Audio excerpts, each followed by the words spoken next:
Really, it could be that the go override, but here it's not going to override because it's such a powerful, it's a super powerful assumption. Amalei Rabacha made the Rabbi Rashi. He says, "Come, I'll try bringing another proof." We learned a very interesting case. Be careful here. I have to be careful with translation. Guy says, "You owe me $100." Amalei says to him, "Hey, yep, I owe you 100." The Macha, the next day, Amalei says, "Today, he says, no, he said, yeah, witnesses. He admitted. Next day, he says, "Look, give it to me. Give me the 100 yomi." Imam Allah, he says, "What? If he says, look, I paid you. I paid you, okay? And he's exempt. He says, look, I paid you already. But if he says I have no obligation to you. You have nothing in my hand. I have no obligation to you, which we don't know what it means.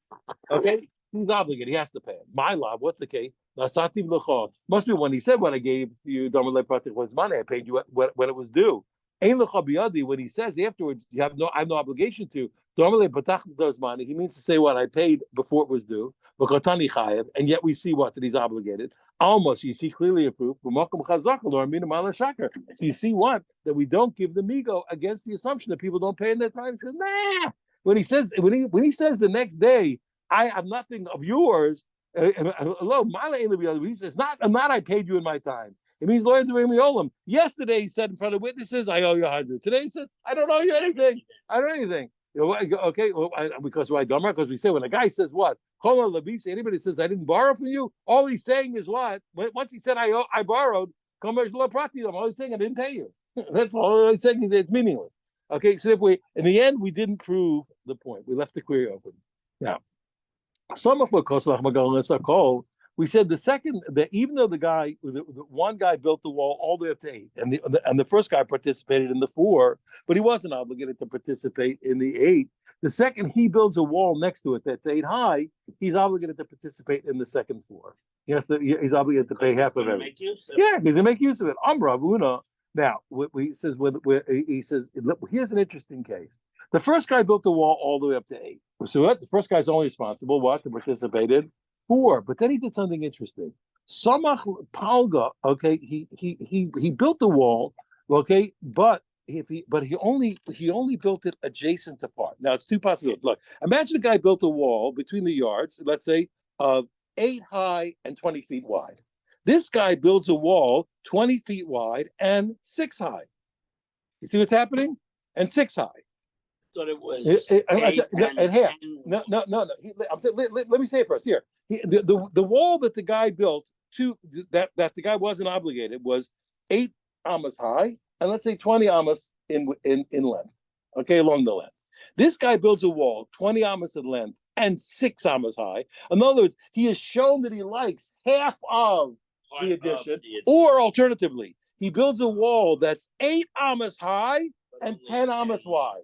He's shown I kind of like it. So the first opinion says, you know what? When a guy builds halfway, he just stops because he's at the halfway. You know what? He's going to finish. He's going to finish. He's not building half it. He's going to finish it. No. He's going to finish. Rav Huni says, Samach lepalga. If the guy built an adjacent wall, whether to half of the additional height or half of the length, he says, Samach lekula. We assume that he built it adjacent to everything. He's going to finish and he got to pay. Nothing to it. You got to pay. Rav Nachman says no. He says Lamai the samach, Lamai the lo samach. No, as much as he was adjacent, that's how much he was adjacent, and that's how much he has to participate. You understand? But more than that, no. Umo the Rav Huna. But even Rav Huna, who said what? That we assume that once a guy started, he's going to finish. He admits that sometimes it's not true. But kind of a lufta. Let's say like what happened like this: the one guy built the wall of 8, okay, and it connects right to the other guy's house.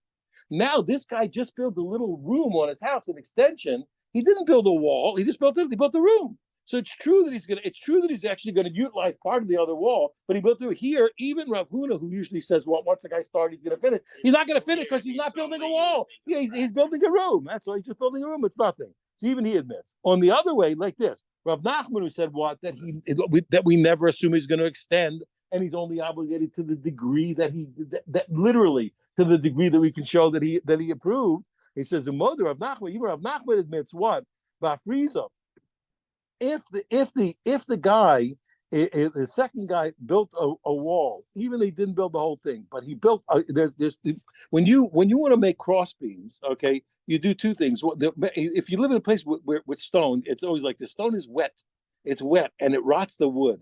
So when you're going to have a combination of stone and wood, you always want to protect the wood from the stone. So what do you do?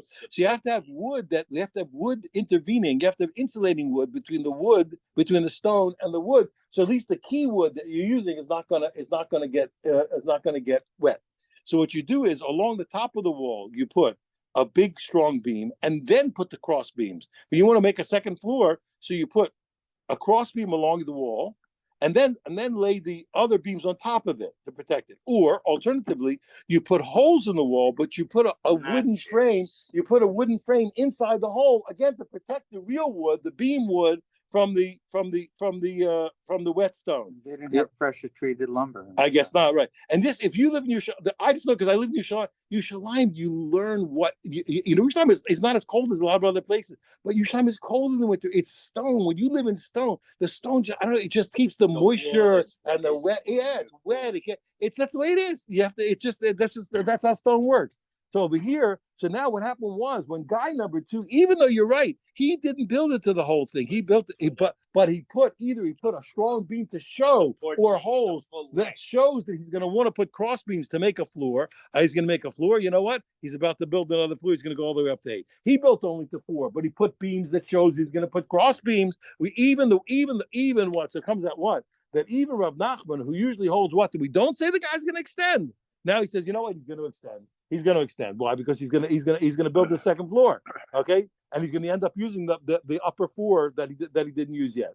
Okay, but so therefore, Bafriza, if he built this strong beam on the top of the wall to put cross beams, or if he put holes with surrounding things to hold them, then he has to pay. Okay, why? Because we assume that he is going to eventually build higher a second floor and use all of it. Okay, I'm Rav Huna. Beikavi. Now we have to learn about something else very important. There's such a thing as a chazaka where we can show that we can back up with a type of we can back up a claim. So, for example, the classic case that we always discuss here. Let's say a person lost his deed to a property that he bought. So he says, you know what? The fact that I lived there for 3 years under the nose of the original owner, he didn't complain. That backs up my claim that I bought it. He can't say he squatted. He can say, but I bought it. And that backs up my claim. Similarly, with usage, sometimes when one guy shows that he uses his neighbor's property under his nose, and he says, listen, not I used it, I get the rights. Who gave you any rights? He said, but I bought the rights from him. Or he awarded me the rights. And I can't prove it anymore. But the fact that I've done it under his nose proves that what? That I bought it, he gave me permission. He hasn't complained. Yeah, and hasn't complained. That proves it. Now here it doesn't have to be such a long time. So I'm Rav big copy. So he just say first of all like this. Let's say one guy built the wall, expecting to collect from the other guy, and he put little holes into the wall for cross beams for his friend. So his friend could put cross beams in it. He ate it. The guy next door. He put the holes in it, readying it. He made it beam ready for the other guy. Lohavi chazaka. It doesn't prove that the other guy paid. It doesn't prove that the other guy paid. Why? Not only that, even if not only did he put holes in it, but he put frames in the holes, like we told you, to protect the wood, even that doesn't show that the other guy paid. Why? The Amalek, because if the guy who built this said, no, you never paid me. You never agreed to anything. You were stubborn, you didn't pay me.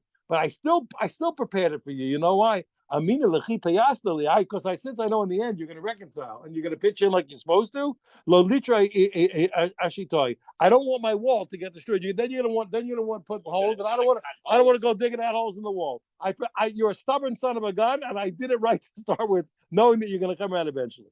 Okay. Furthermore, now we're going to learn in general, like as I preempted, we're going to learn in general about getting a chazaka showing that you can establish that since you used it under the guy's nose, that you can back up your claim. We believe your claim that you bought the rights or given the rights. I'm Rav Nachman. A guy put up small beams, small beams leaned on the other guy's wall. He doesn't. You're right. He has a right to claim he had rights for that, but he can't claim he had rights to put heavy ones because heavy ones are more weight on the wall. But if we see that he used heavy beams on the other guy's wall, and says I bought the rights. Once that he established that, then he certainly has the rights to put what? To put lighter ones. Rabbi Yosef said, no, it's not true. If you have rights, you have rights. If the guy gave you permission for light beams, you have permission for heavy beams, even for heavy beams. A beam is a beam. Yeah, beam is a beam, exactly. he could the Amri. Or some people say no, that Rav Nachman, that they didn't really argue. Rav Nachman himself said, once he had usage for light beams, okay, he has usage for heavy beams. Heavy beams, he has usage for light beams. Rav Nachman. Now we have a problem. Remember, imagine you have a roof next to the guy's courtyard. The water's pouring down from the roof. How's the guy supposed to use it? It's a lot of water. All the water from your house. The guy's getting the water that's raining on him, and he's getting the water that's raining from your roof. So, yeah. If the guy showed what now, if he can show that he's used under the guy's nose, okay, the other guy's yard, that the rain from all along his roof, all along the line of the roof, is pouring into the guy's yard. Then he also has rights to now put a rain spout, to have a rain spout and have it come down in one place. But if up until now, he can demonstrate that the guy let him put a rain spout where all the water poured into one place. He doesn't have the rights now to take off the rain spout and let it come all along the roof. It's different when water comes down in one place, even the same amount of water, That according to that opinion. Yosef says, nah, it makes no difference. I feel actually the Shafri, if once he let him put all that water down through the rain spout, I think the not fake. So what's on the water? You can let it pour down from along the roof. It's all the same water. Some people say, Rav Nachman said that. If he had rights, if he had already showed, he can demonstrate that he had rights to a rain spout. He also has rights to put that, to let it drip along the whole roof. If he can demonstrate that he had rights to have it pour off the whole roof, he has rights to now concentrate it into a rain spout. But he says here not. Let's even do urbanate. The guy will put up a roof of what is it called? The willow branches, where it absorbs a lot. Like a thatch roof, and it comes down a lot. And here's another thing they say. It also, not like beyond Rashi, they say also it comes down a long time after it rains. It all gets into that stuff. So it's one thing, it's raining, mine's getting wet, you're doing it. Not only does this stuff put up a deluge of water, from this stuff, but it keeps going after the rain's gone, it's still raining from your roof. They said it's still raining on me from your roof. He says, so low, that number, even if he had rights to put the wood, he has no rights for that. To put a thatch roof of this willow, it doesn't work. Rabbi Yosef says no. I feel the truth to it. You're allowed to put water. He's established rights to drip into the guy's yard, even the thatch roof. Amar Rabbi Yosef, Rabbi Yosef indeed did such a case where he allowed the guy to have the rights with Tif Dur in the thatch roof. I'm asking about the chaver. The bias, remember, a bias is a funny word, and especially in the Shulchan Aruch. So a bias, we say always house. A bias is also room. A bias is not just always a house. If I rent you, like an apartment. If I rent you a bias, I rent you a room in a house or an apartment in a house, in a bigger house. A bias is a subdivision, could be a subdivision of a bias. So now here, a guy rented a guy. The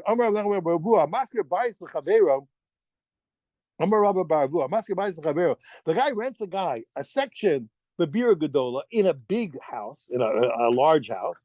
Now, what rights does the apartment guy have? So, number one, now they remember everything mattered by them. You have everything. So, let's say the beams protrude from the wall. You want to hang things on. Let's say there's holes in the wall. You want to store things in them. If you rent an apartment in a guy's big house, Mishtamish Beziz, he has rights to hang things from the protruding beams. He has rights to store things in the holes of the walls. Ad arba amas, and even to 4 amas, according to Rashi, even 4 amas beyond the wall space of his apartment. He has rights to even 4 amas beyond. No, certainly that. According to Rashi, even beyond. It goes beyond. It goes beyond. It goes beyond the length of his wall. Let's say the big wall is 40 and his apartment is 10. So he has rights to 14. He can go the extra 4. Outside, exactly. Right. And he also has rights, to store things on the top of the wall, the top of the apartment, Let's say he lives upstairs. He has rights to put things on top of the wall, and the guy can't complain that he's putting too much weight. The makam danagu, as long as in a place that the minhag of renters is to use the top of the top of the wall to put things on top. Okay, now. Top of the wall is outside. Yeah. Aval beturbats apadne. Okay, but he has no right. They used to have like a decorative garden in front of the main entrance to the house. That's for feinschmeckers. Yes, you're not supposed to go there. So no, he has no right. He has no rights to it. Rav Nachman, his own opinion said, no, he even gets rights to this decorative garden. All around it. No, to go into it. He can go into it.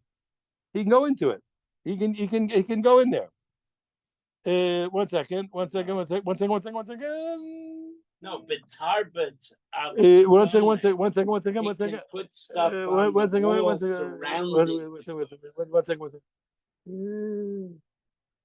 Yeah, he can't hang anything. In that place, he can't hang anything. Right? He can't hang anything, according to Rashi. But he even has rights to the garden walls.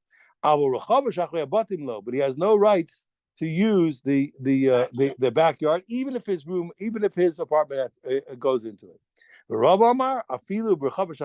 says no, even in the backyard, he has right. No, or hang or to use it, right. Now, what happened like this? You build a hut for shade, like we call a sukkah. You build a hut for shade, okay, and he puts his beam on top of the other guy's wall. Plus in Yomin, up to 30 days, okay, even if the guy let him for 30 days, we can't claim that he bought rights. Why? Because everybody will let people, 30 days is minimal. A guy think for 30 days, he needs he needs shade, it's nothing. But if you let him leave it there after 30 days, then it is an assumption that he bought the rights and he has let it claim it. He sukkah in the mitzvah, and if that hut for shade was not just stam a hut, but it was a mitzvah sukkah, up till 7 days sukkahs, or some people say 8 days because of Shmini Atzeres, it's no chazaka because the guy let him do the mitzvah. But after the 7 days of a chazaka, and why is that? Why? Because if the guy sees that after 7 days extended, he should scream immediately. He knows the guy's doing it. I don't know if you know this in Yerushalayim. This was the custom for decades. How did everybody extend their houses and get around? Everybody, they built the sukkah. It's ready. It's winter time. The sukkah's there. It's Pesach time. The sukkah's still there. Eventually, you realize they got 3 babies living in the sukkah. They already lined it with bricks. Okay. He said, and if he cemented it, because if you put a beam and you cement it to the other guy's thing, then it's immediately you can claim that you bought your rights. Huh?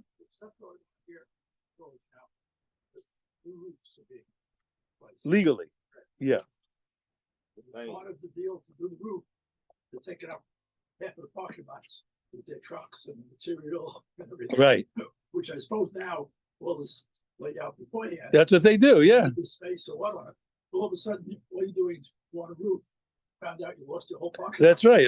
When I moved here, that's what was going on by my building. That's it. They were all out there. That was the whole thing. Every place you looked, there was the builders and the building materials. The builder he's allowed to put on the. Got to put it someplace. What are you going to do? But the Gemara says he's allowed. Yeah, but yeah, but yeah, we learned it a couple of weeks ago. At a certain point, if you want society to function, you got to give a guy a place to put his building materials. Okay, now we're going to learn something great. I just want to remind you something. We're here about something very interesting. Even though we're going to learn that 2 roofs that are adjacent to each other don't have to build a wall. Okay, why? Because the people are not using constantly. They always know when the other guy's going to be there, and they don't use it constantly. It's not a problem. But we have an ironic problem. When 2 roofs are separated by a road or whatever it is, even a private domain, we have a crazy situation. There, we do have to worry about hezekria, about invasion of privacy. Why? Because since they're not living next to each other, they don't ever know when the other guy's going to be up there. They don't even know each other's names. Yeah. So he never knows when the guy's going to be up there. He doesn't know when he can do his private things. You understand? So he's stuck now. But we have a very interesting problem. Do you realize? Think of this: when we have a yard, I have a yard next to your yard. It's very easy for us to share the wall and the wall space because I'm right next to you, so I give half the space. And we build the wall along the thing, and you give half the space, and we're done. But if I have to build a wall with you, and you're across the street from me, and I can't look on your roof, it's nuts. First of all, how do you give half the space, and he may have the space? Half the space is in midair. Your half of half is placed on my roof, and the other half is in the midair. So I have to build the whole wall on my side. You have to build the whole wall. Yes. How are we going to participate? So interestingly enough, so half a wall by me and half a wall by me comes out a different way. What do we do is I build from south to north halfway, and you build from north to south halfway on your side. So you build the whole wall on half a side, and I build a whole wall on half a side. And the only thing is that since you realize when you're standing at the edge at the gap, you can always look over to the other guy's side. So you make it overlap a little bit. So even though you're always going to be able to see a little bit, stand to the other guy's wall, but it won't be easy. Unless it won't be easy. So we have an interesting thing to share a wall with on a roof with a spared space. So we each build half the wall on our side. Let's see. I'm Rabbi. So you have two houses on two sides of the public domain. The truth, it would be two sides of a private either. So this guy makes a wall of four, a parapet of half his roof, south to north. This guy does half a wall, north to south. And each one not facing the other, like I just told you. But they overlap a little bit to at least make it a little more difficult to peek on the other guy's roof on the other side. My ear, somebody says, why did you tell me public domain? If you live private, he says, you're right. He says, the truth is, you're right. It's even the public domain, but there's a chiddush in the public domain. You would think you didn't have to do it. Why? He meant to tell you what, of course you have to do the private domain, but even in the public domain, you have to each build half. Why? You would have thought they don't have to build a wall. Why? Namely, each guy can say to the other, the people in the street can see anyway. What good is it be to build a wall? I could hermetically seal my house. They're still going to see you. What good is? Well, I'm not stopping you. He says, number says no. He says, Harabim, you're very different. He says, number one, the people in the street. But in the daytime they see me. When it's dark, they don't see me too well. You see me daytime and nighttime. Furthermore, Inami can say to him, Rabim, the people down the street, the community, when I'm standing up, they see me. When I'm sitting, they don't see me. You see me if I'm standing or sitting. That's the second point. Furthermore, Rabbi, he says the people down, they have to look. They have to want to look to see me. Right. They have to want to look to see me. Okay. When they're not looking, they don't see me. That's one of the reasons, by the way, that's why having women in the balcony is such a wonderful thing. Because you're only going to see them if you look. You're not going to see him if you don't look. In Century Village, you're not going to look. That's right. But I'm just saying that's the wonderful thing. And I claimed that the best shuls had something better than a balcony. They had a loge. That was my favorite system. Why? Because a loge, the balcony comes from the back all the way to the front. It comes almost right up to the aron. It's wonderful. The women are mamish. First of all, the women are mamish. On top of the action. They're right there. They see all the action, and no guy's going to see them unless he turns around to go look at them. It's not happening. It's fantastic. It's fantastic. So I propose that the Western Wall, which who listens to me, saying, at the Western Wall, they got 50 billion minyan going on. I propose, Sephardic, Ashkenazic, Yemenite, North Africa. So I wanted to build a loge from the back to the front and divide up and put 5 shuls, put 6 shuls. You'll have real synagogues with real decorum. It's called But who listens to me? Nobody. Who takes my advice? Nobody. I got all that. I got. First of all, they would make such a tumult. Yeah. Yeah. Yeah.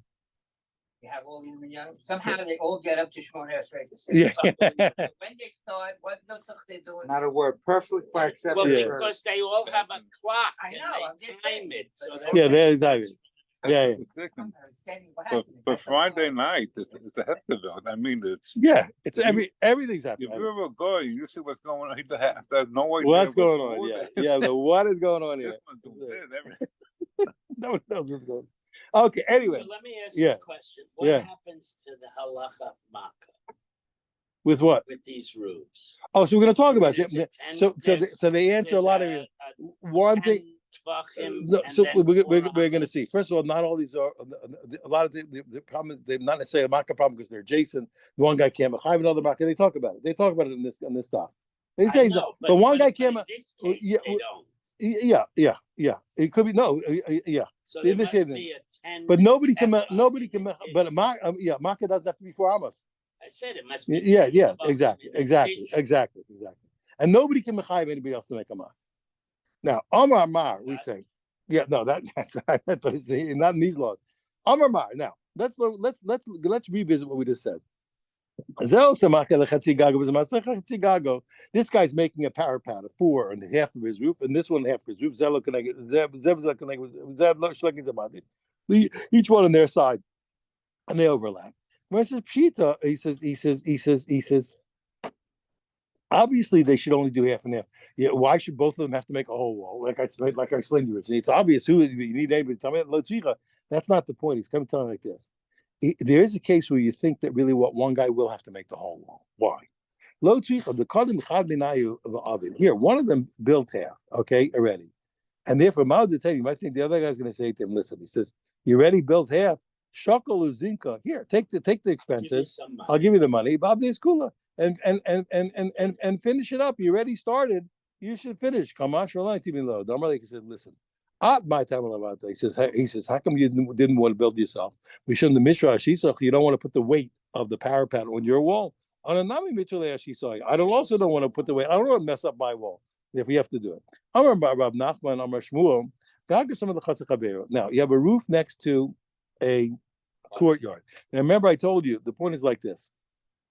Remember, 2 roofs don't really have to build a wall. Why? Because they each can know when the other guy's up there, and do their privacy when they since they don't use it constantly, unlike a courtyard, they can always arrange to do their private things when they need to, and they'll always know when the other guy's there. But here, the roof is on the courtyard. The courtyard's constant usage. Okay, so the person sees the roof is next to the other guy's courtyard, and looks the you're right, and he sees always. So he is obligated to make a parapet of 4 amas, okay, and the other guy's not because remember the roof guy's not a constant use, and the yard guy is, and he doesn't know when to watch out. I will bring God between roof and roof, like I told you. Okay, low. There's no obligation, like I told you. Even though why do we have roof to roof before? Because they're roof to roof adjacent. They know when the other guy's there. Well, we learned before, roof to roof separated by a street. They never know when the other guy's there. They have to put up a wall. Rav Nachman in his own opinion said, okay, and amos. Okay, you don't. Okay, it's true that between 2 roofs you don't have to put up a wall of 4 amos. So you have to put up a partition of what? Of 10 tvachim high. Now the says, what's the reason? What does it do? If it's a privacy wall, he says harba amos, meaning 10 tvachim is not going to do good. You need 4 amos, not 10 tvachim. If the reason is what, so that you'll be able to to keep the guy out of there because you can catch him as a thief. And I know that and therefore what I can force you not if I can't catch you as a thief, it lessens my usage of my property because I have to guard everything. This is very important what I just said. Otherwise, who cares? Why is that?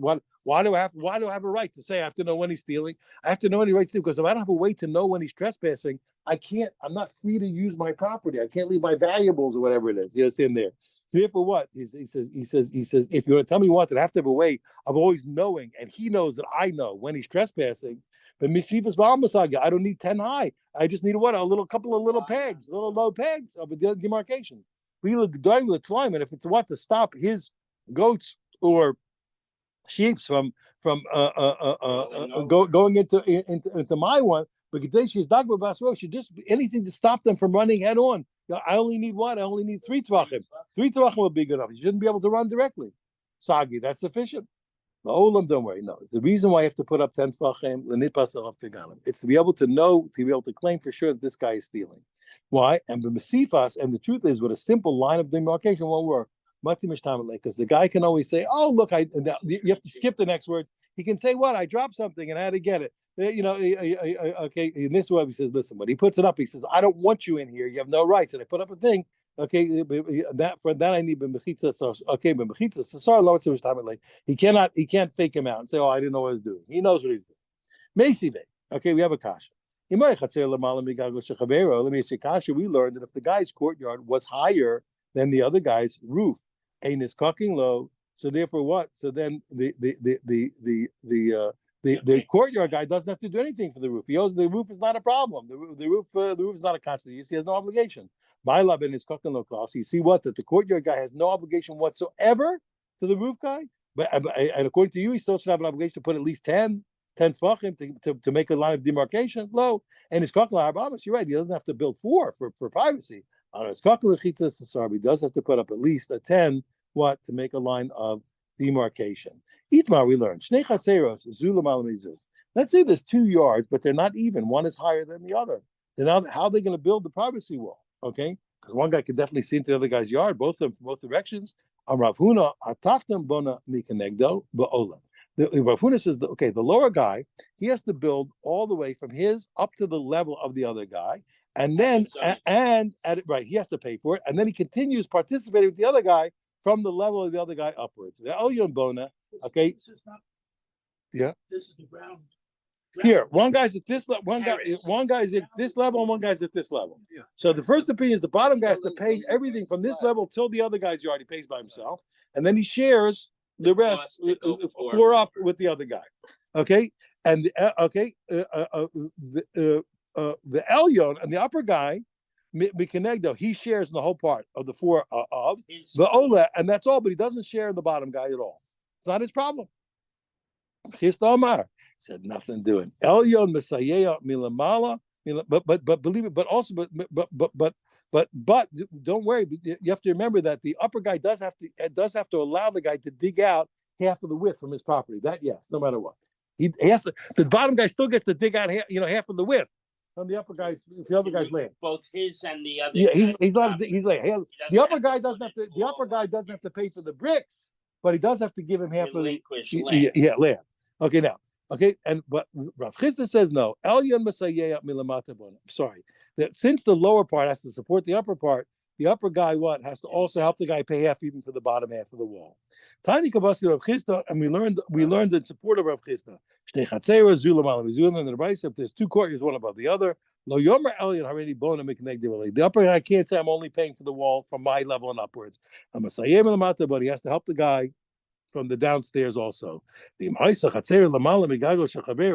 his courtyard was above the other guy's roof and a zakuklo, he has no obligation to build what? To build a 4 one, but he does have an obligation to build what?